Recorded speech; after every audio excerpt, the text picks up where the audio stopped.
Hej alle sammen, og vi prøver lige en gang til. Hej alle sammen, og velkommen til den her video. I dag skal vi øve flikflak, og hvis I kan høre noget, så er det bare lige på snaber. Så ja, okay, ja. Nu skal vi gå i gang med at lære den flikflak. Ja. Okay, 3, 2, 1. Og det er den forkerte vej. Nu kan vi se, hvordan flikflakken kommer til at se ud. Første øvelse er, at du hopper ned på ryggen og op igen. Anden øvelse er, at du hopper ned på ryggen og laver en baglæns kolbøt.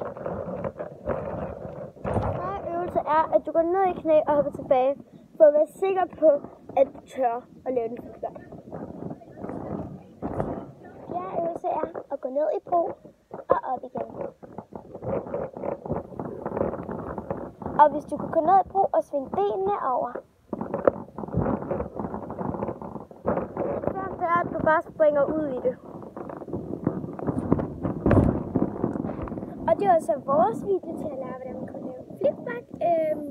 Men du skal nok lige have en til at hjælpe dig første gang, man gør det. Ja. Så vi håber, at I har nydt videoen, og I vil meget gerne like. Yes. Så tak for i dag. Hej hej!